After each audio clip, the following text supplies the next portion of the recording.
तो चलिए बच्चों, आज हम लोग पोइट्री सेक्शन का पहला चैप्टर द फाउंटेन पढ़ेंगे। पोएम का नाम है द फाउंटेन। तो जो इसके कवि हैं उनका नाम है जेम्स रसेल लॉवेल, जिन्होंने यह पोएम लिखी है। तो आज हम लोग इस चैप्टर को देखते हैं। चलिए पहले हम लोग इसको एक बार पढ़ लेते हैं। Into the sunshine, full of light, leaping and flashing from morn till night. Into the moonlight, whiter than snow, waving so flower-like when the winds blow. Into the starlight, rushing and spray, happy at midnight, happy by day. Ever in motion, blossom and cherry, still climbing heavenward, never a weary. Glad of all weathers, still seeming best, upward or downward, motion thy rest.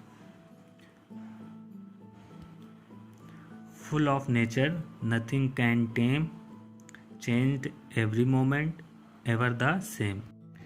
Ceaseless aspiring, ceaseless content, darkness or sunshine, thy element.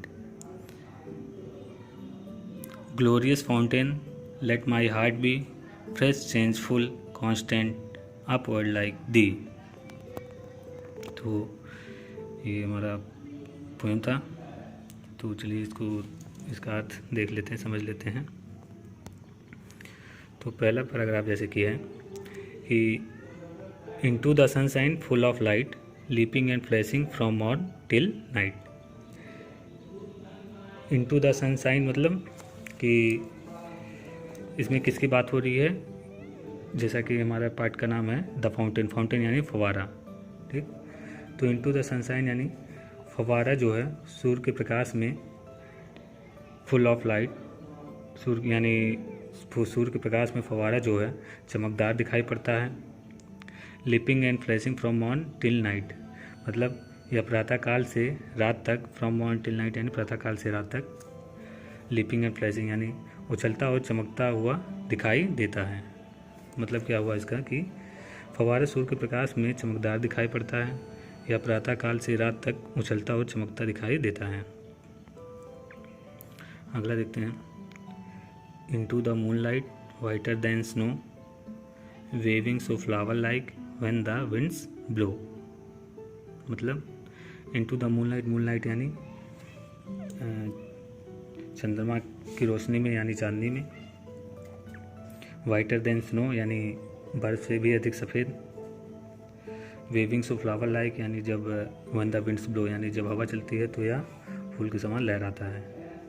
मतलब क्या हुआ इसका कि into the moonlight whiter than snow यानी यह चांदनी में या बर्फ से भी अधिक सफ़ेद दिखाई देता है। Waving so flower like when the winds blow मतलब जब हवा चलती है तब यह फूल के समान लहराता है।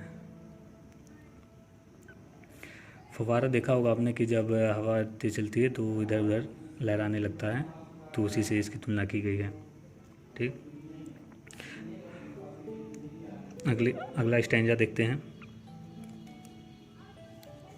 Into the star light, रसिंग in spray, happy at midnight, happy by day. Star light यानी तारों के प्रकाश में, ठीक। कि तो क्या हो जाएगा, into the star light रसिंग in spray, तारों के प्रकाश में या फुहारे के रूप में छटपटाता हुआ दिखाई देता है। Happy at midnight, happy by day, या मिडनाइट यानी चाहे मध्य रात्रि हो या सदैव दिन हो, यानी हमेशा यह हैप्पी रहता है यानी आनंदित रहता है। तो into the star light, रसिंग and spray, happy at midnight, happy by day. तारों के प्रकाश में या फुहारे के रूप में छटपटाता हुआ दिखाई पड़ता है, चाहे मध्य रात्रि हो अथवा दिन हो, सदैव या आनंदमय रहता है। Ever in motion, blithesome and cheery, still climbing heavenward, never a weary. तो इसका क्या मतलब हुआ कि एवर यानी ऑलवेज, मोशन यानी गति, ब्लित्सम यानी आनंदित, आनंदपूर्ण, चेरी यानी प्रसन्नचित। तो इसका क्या हो जाएगा कि ever in motion blithesome and cheery, सदैव गतिशील, आनंदमय और प्रसन्नचित रहता है। Still climbing heavenward, never a weary, या सदैव आकाश की ओर चढ़ने का प्रयत्न करता है और कभी थका हुआ नज़र नहीं आता है। ठीक, क्या मतलब यह हमेशा गतिशील रहता है, हमेशा आनंदित रहता है, हमेशा प्रसन्नचित रहता है, और ऐसा प्रतीत होता है कि यह हमेशा हेवनवर्ड यानी आकाश की ओर या स्वर की ओर, लेकिन इसका तात्पर्य ऊपर की ओर होता है, मतलब आसमान की ओर, आकाश की ओर चढ़ने का प्रयत्न करता है। और नेवर ए वेरी यानी कभी थका हुआ प्रतीत नहीं होता है। ठीक, वेरी यानी टायर्ड यानी कि थका हुआ। ठीक, तो ये हमारे 4 स्टैंजा थे इस पोएम के, बाकी का हिस्सा बाद में।